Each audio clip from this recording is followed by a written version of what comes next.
I'm Al McFarlane. Welcome to Conversations with Al McFarlane. Wow, the music of Gary Dennis Hines and Sounds of Blackness. Sick and tired sick and tired of being sick and tired musically presenting the spirit, the message of Fannie Lou Hamer and of our people.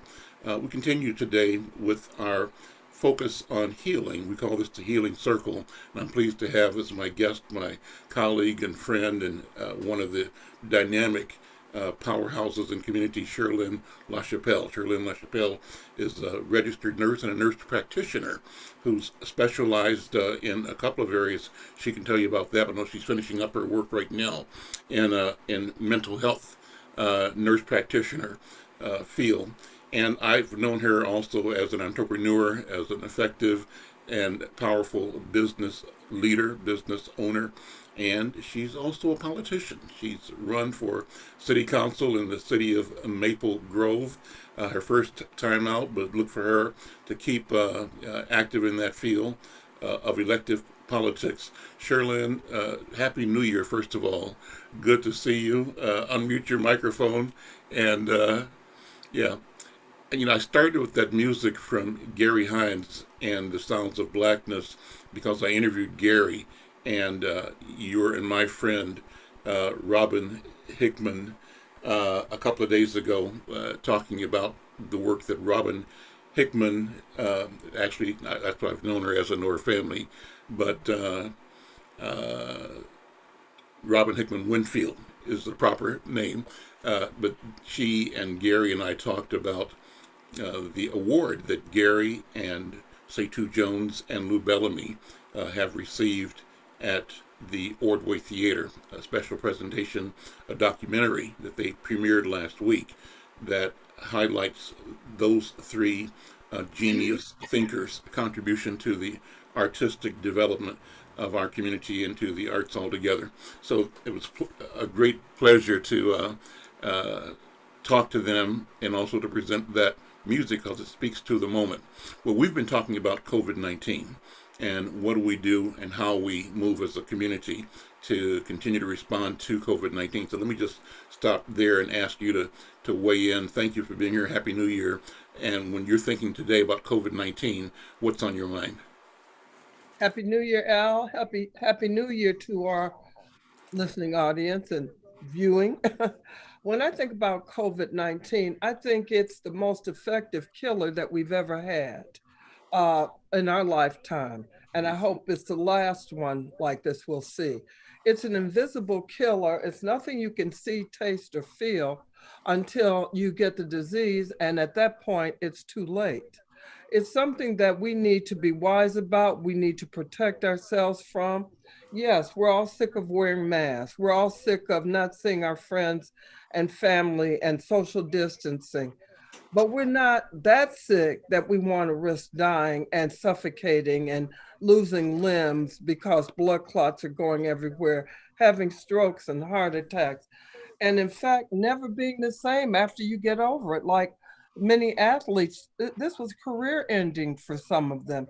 Some of them have lost a leg, fingers. Mhm. So this is serious. This is really not a joke. And as far as the vaccine, that's something we need to be lining up for. We need to be like they're doing down in Miami.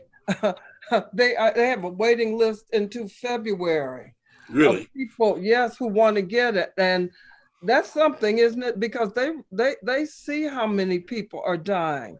They may their governor might be a Trumper, and he might be not wearing a mask, and he's told people they don't have to, but the deaths down there and the lack of hospital beds has sent out the different message that this stuff is killing people. We better get the vaccine. We need to wear a mask, and we need to put a stop to this. Let's unpack the hesitation in our community. How is it that a lot of our informal conversations, at work or with our friends and family, often centers around hesitation? Our people, too often, I believe, are expressing either doubt or fear, reservation. But we know that, as you just described, COVID 19 doesn't care. If you get it, it's hellacious in its Yeah. intensity and potentially fatal in its outcome. And so somehow we got to weigh the reality of we know what happens, what can happen with contracting COVID-19, and weigh that against any other feelings we have about a vaccination. What is the discussion in our community, and how do we elevate the discussion to a point of proper right decision making? And I think the proper decision for me is that we all get vaccinated as soon as we can. That's a decision for me too. Uh, this is, really upsetting, Al, because we keep, yes, the Tuskegee experiment happened as well as all those other horrible things in healthcare that took advantage of our bodies and our minds for experimentation. But guess what? If we don't take this immunization, we're dead for sure, or we're ruined forever.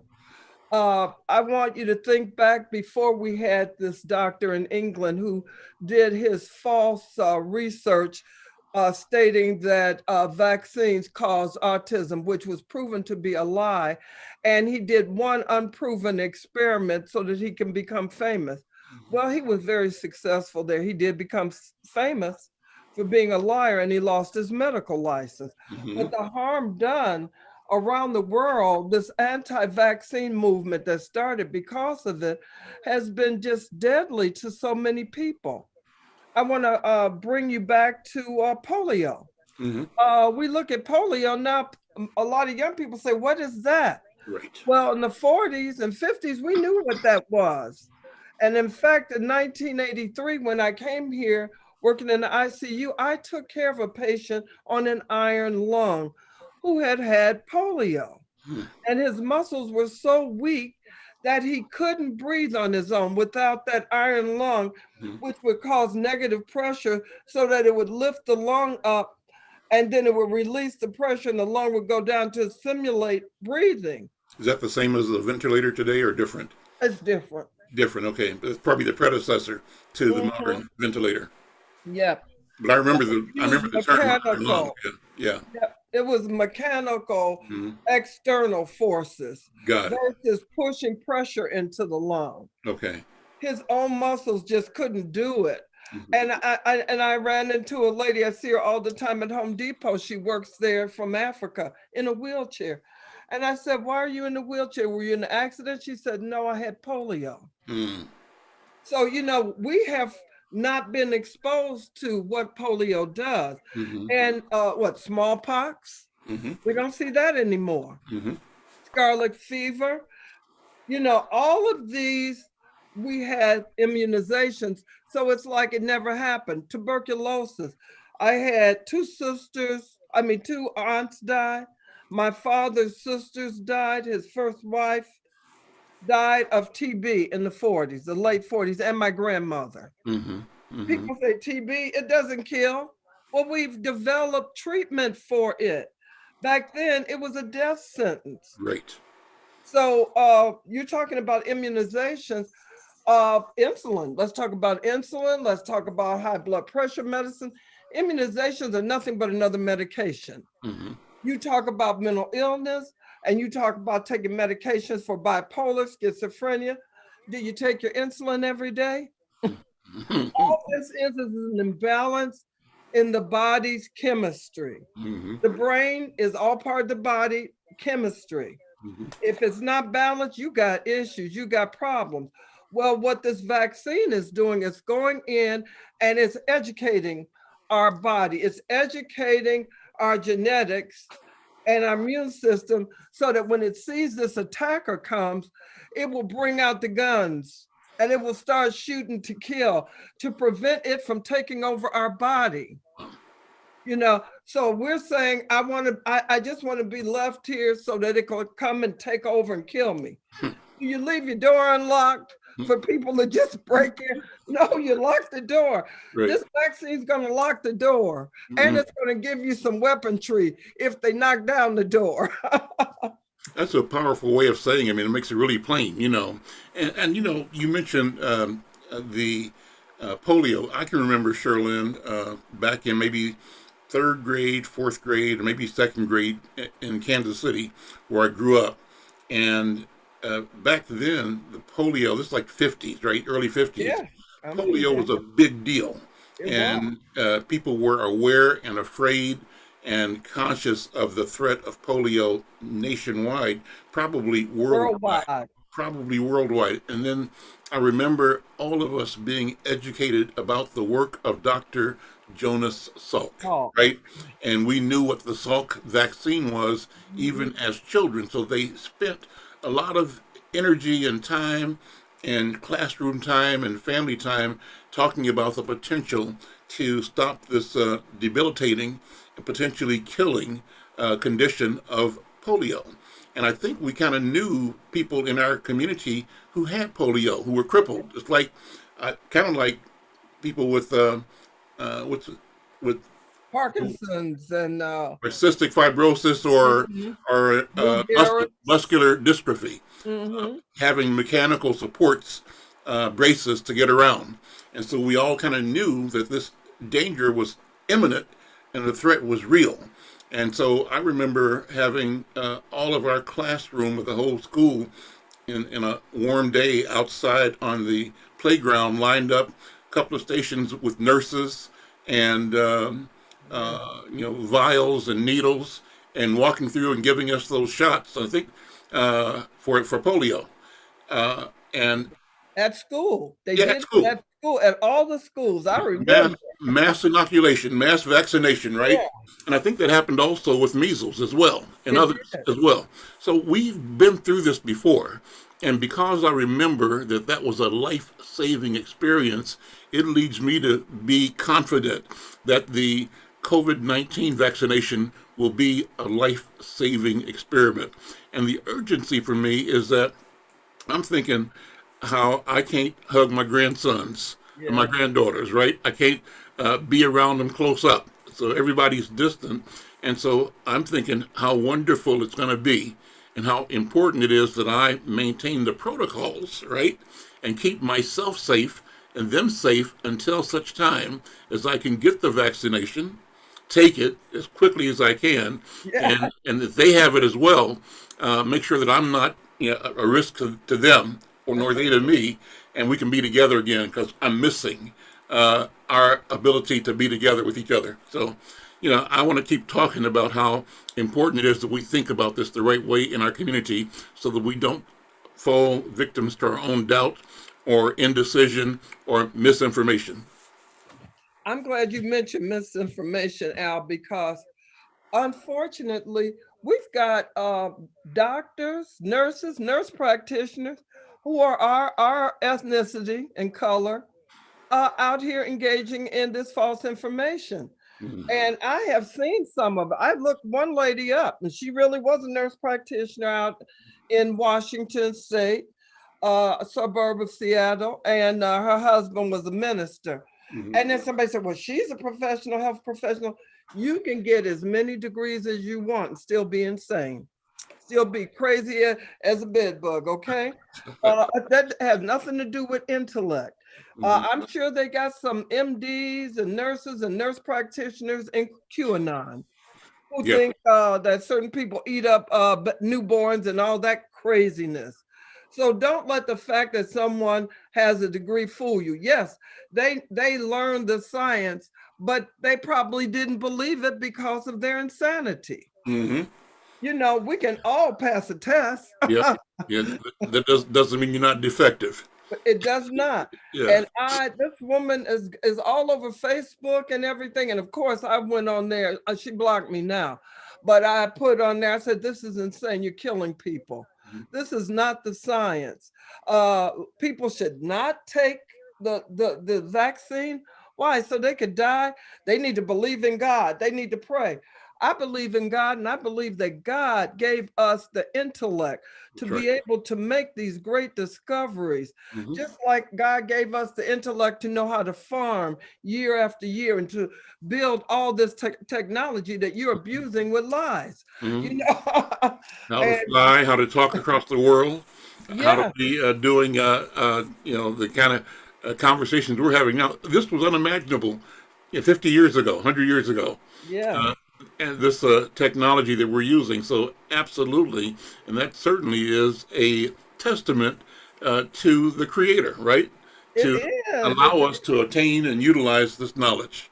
And one of the doctors, one of the main doctors on the research team that developed this vaccine is a Black woman. Hmm. A Right, Black woman. right.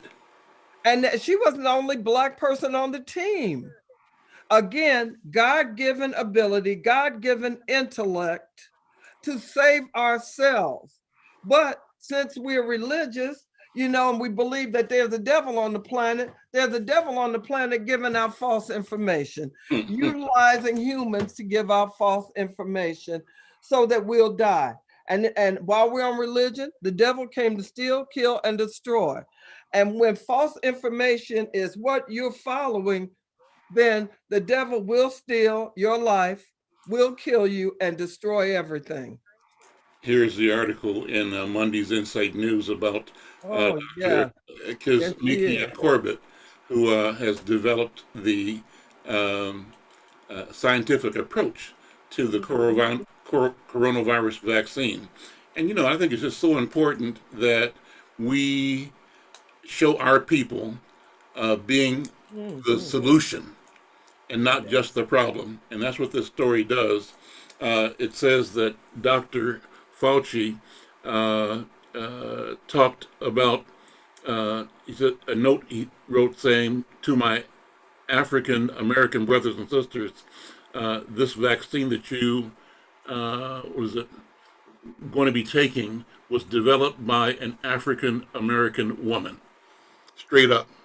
Straight And up. that's what we have to do because you and I know, Charlene, that we have been developing all kinds of technology and breakthroughs, and in history we simply are not credited. Our ideas, Accurate. our intellectual property stolen, right, And and brought to patented market. by other folks. Yeah, for other people's benefit, for their credit and benefit, and we never get that. But finally, this is the right thing. The Dr. Fauci is saying that this woman is the developer of the approach for the coronavirus vaccine, and that's so important that we keep doing that and telling that story. And uh, our people need to know that we're on the front line. That's Yeah, right. yeah, and we don't. We're not confined to just being the the problems. We have to own our problems, but if we own the problem, we can own the solution as well. And our people need to understand that Western medicine and medicine, period, did not start in Greece. Mm-hmm. It started in Africa. Mm-hmm. And the father of medicine was Imhotep. We need to know that we are not the ignorant beings that just kind of went along and everything happened to us. No, we were the beings that made it happen. Mm-hmm. We were in the room where it happened, making it happen. We built the room. We built the room. We Yeah, built the room, the that's right. world, and Greece were not the great philosophers. They pillaged the libraries in Mm-hmm. Africa. Mm-hmm. So we need to understand, because if they had been the great philosophers that's talked about, anything that they created should still be here. It stopped after they died. So everything that they'd stolen after it was presented, that was all they had. That's all she wrote. Mm-hmm. That's amazing. Well, it's good to have this conversation. What are your hopes for the new year? What are your thoughts? And let me talk about the vaccine. Talk about that first, but then beyond the vaccine, what what do you see our community doing around the vaccine as we have conversations like this? I think we're going to embrace it. It just takes a lot of talking and a lot of work. We can't presume that Yeah. they're going to do it. We got to make it happen. What do you think? I agree with you. I'm hopeful, Al. I'm very hopeful. One thing that God has done, our Creator has given us a timeout so we could appreciate this life we have. And hopefully, because things have been so rough, people have been having forced to help each other, to help feed those who didn't have enough, to care about each other instead of just ourselves. It has shown a light on how our selfish behavior is detrimental. Mm-hmm. And we were created to be of service to each other and to care. So my hope it is that yes, we will take this vaccine, but that we will be more caring in the future and that we will pull together to create the future we want within our community because we have it in us to do that and to support each other in business and in whatever area of endeavor that we support and build our community, and not only our community, our resilience and our reliance on one another. Hmm. You and I are both working on a project with the African American Child Wellness Institute, Mhm. led by Dr. B. We call her Dr. B, but Dr. Bravada Garrett Akinsanya. And it's a wonderful project because it brings you and your peers together as therapists, as counselors, to provide crisis counseling to children and families around COVID-19 specifically, but around the crisis of living during the pandemic more generally. And I think that one of the uh, deliverables uh, is that you and we are able to communicate more about how we should be viewing uh, the entire spectrum of our life experience and our life health. That too often, I think you would say this, you can't, to go to, a doctor if you break your arm, to Yeah, reset got the no arm and to put a choice. cast on it.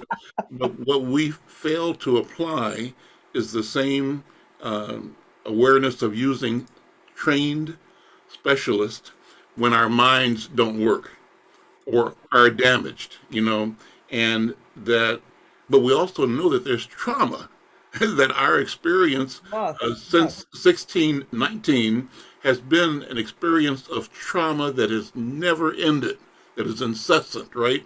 So, how do Exactly. we develop the tools to understand that we can have approaches and we have knowledge and training in our community to help us navigate towards maintaining some kind of balance and health despite the incessant trauma and despite the historical trauma? What do you think about that?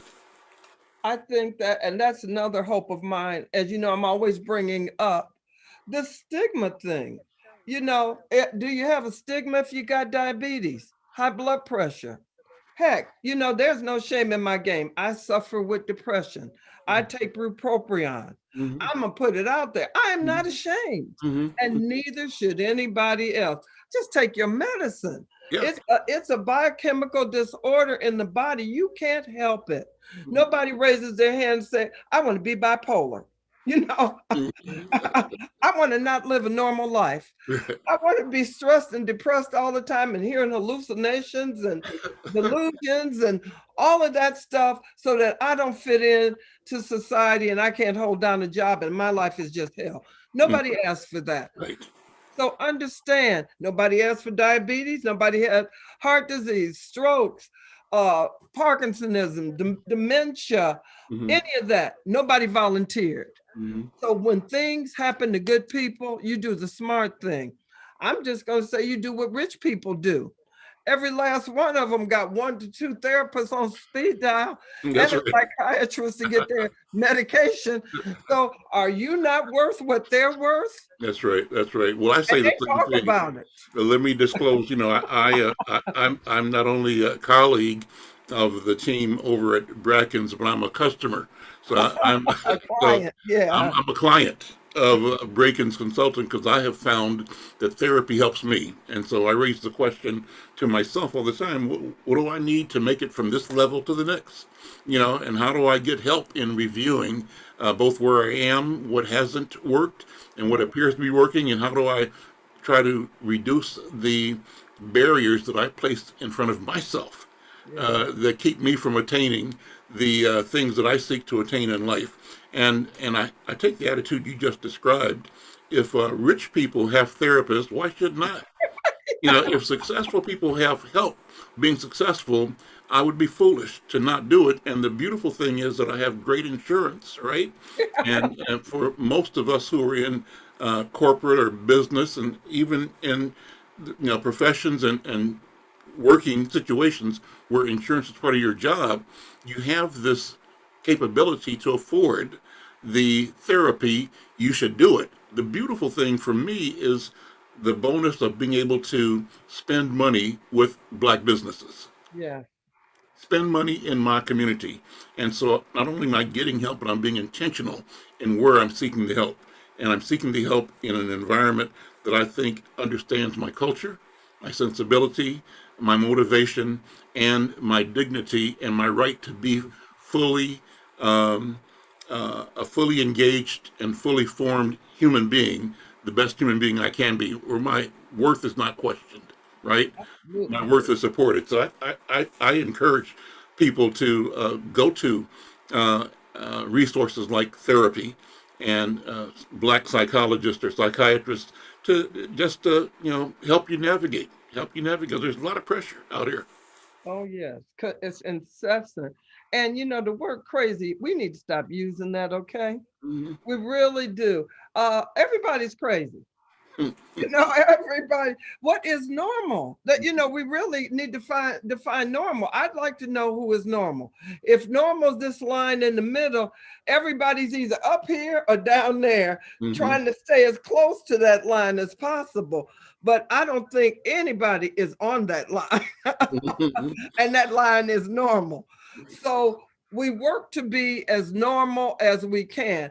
In healthcare, when your body systems are out of whack, they said we're working for homeostasis. Mhm. Homeostasis means to get you where it's no longer a stressor, where it's as normal as we can be. If they say seven, a pH of 7 is normal pH in the body, we want you around there.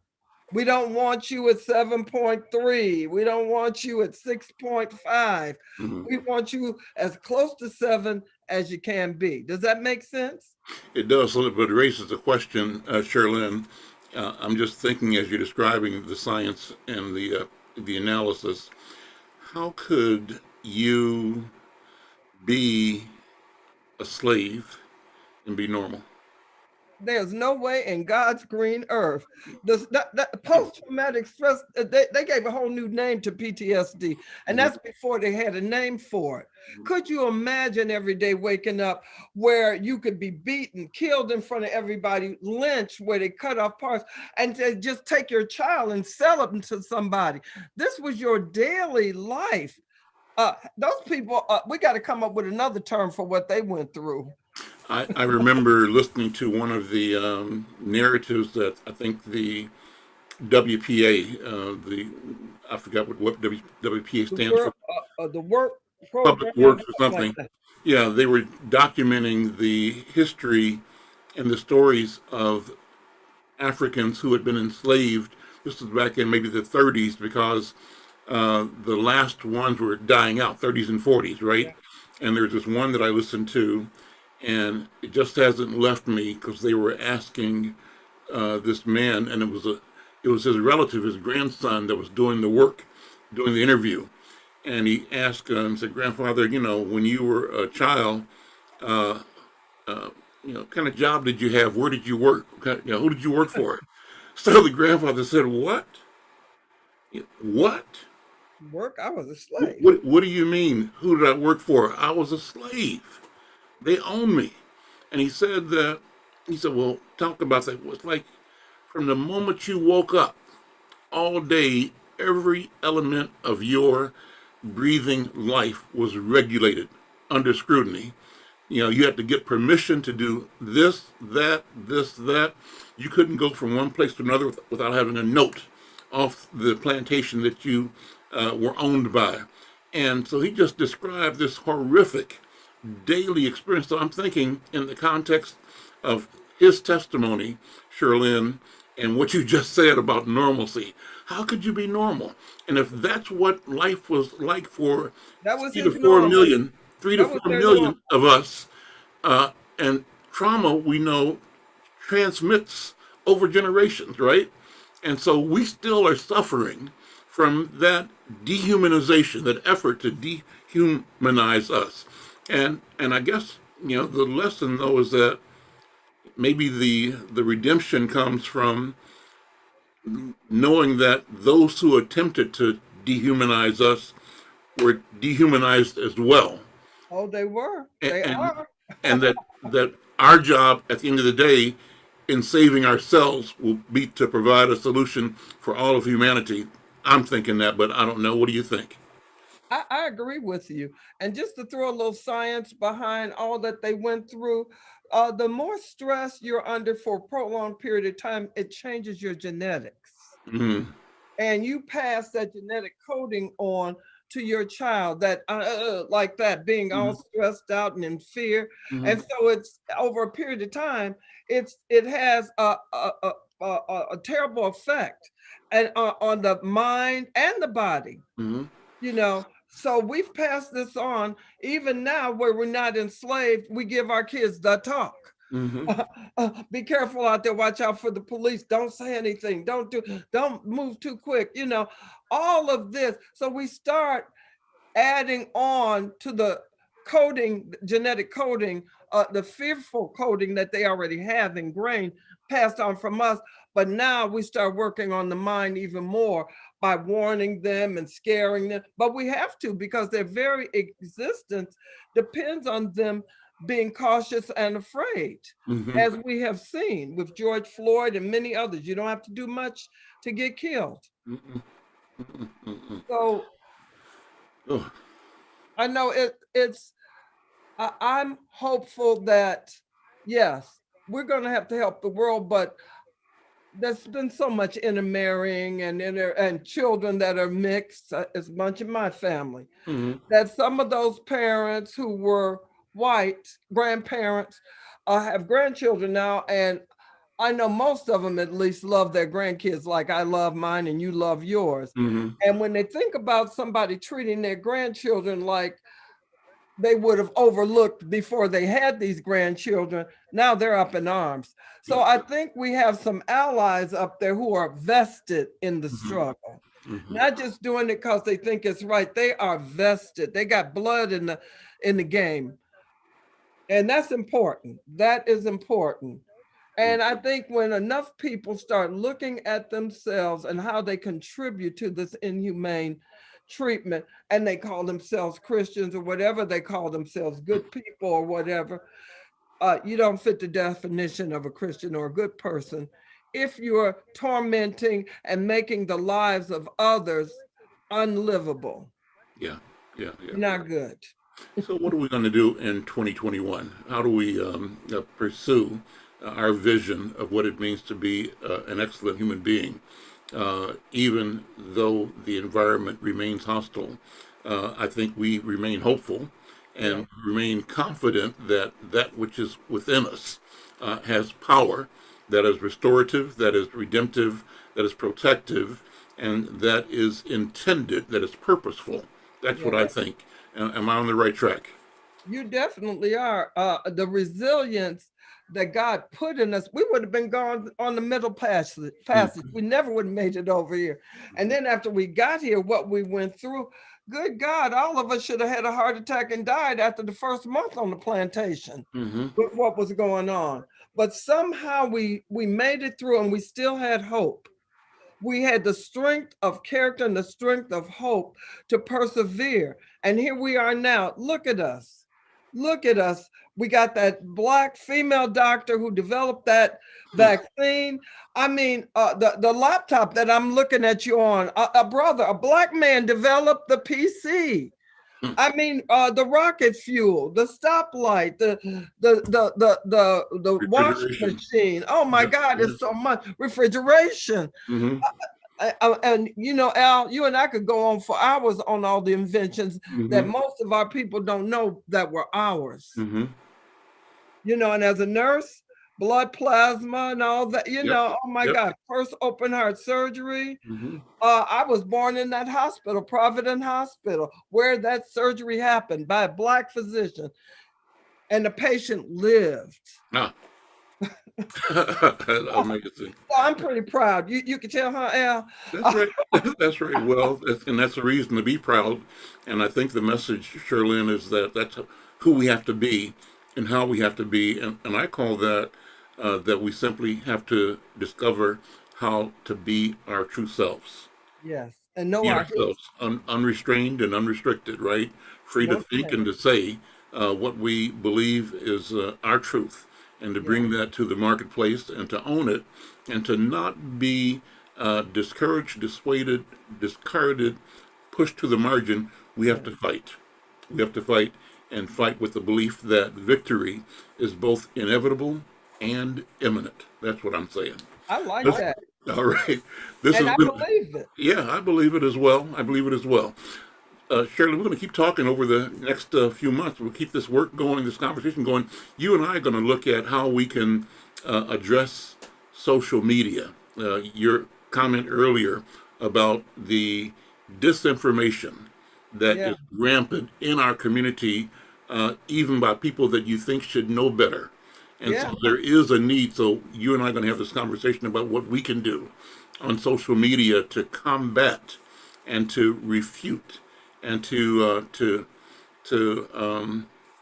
provide a counter voice to disinformation that Yeah. really has the potential to destroy and hurt people. Everybody's using social media right now.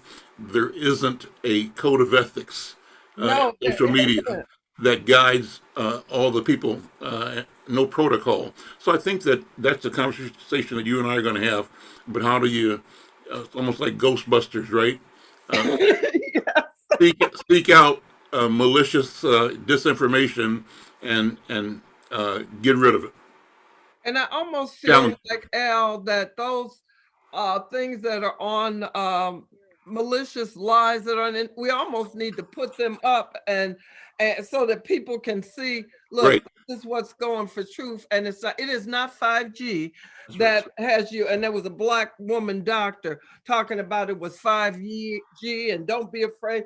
This COVID is all a hoax and blah. I'm thinking, oh my God. So we got moving close to 400,000 people dead. That's a hoax. Yeah. And on the 28th, I talked to one of my best friends in New Jersey this morning. Her father died on the 28th Mm. of December with COVID. Mm-hmm. So Yeah. no, it is not a hoax. It Yeah. is not 5G. Yeah. It is it is a deadly, invisible virus that kills or maims. Mm-hmm. At any rate, you're not gonna get away without something. Shirley and To Michelle, remind you. thank you so much for your leadership, for your service, and we'll keep this conversation going. And, if people want to reach out to you or to the African American Child Welfare Institute, they can go to aacwi.org online and get connected with one of the therapy teams, the crisis counselors, and find out more information about this. And you may have other contact information, Shirley. Well, MDH, I sit on several committees, and Dr. Stan Shanlon there is he was the cardiovascular, head of the cardiovascular department. Now he's the head of the COVID Mm-hmm. task force, which I'm on his group. So MDH, which is connected to the CDC, Mm-hmm. you can pull up that website anytime. Mm-hmm. And they have things about mental health, everything, because it's all the Minnesota Department of Health is what MDH is. Great, great. And it's important that you got the facts. That's right. Shirley, thank you so much. You're welcome, Al. We'll see you next time. All right. Take care. Goodbye, Happy New Year. everyone. Happy New Year. Happy New Year. Bye bye.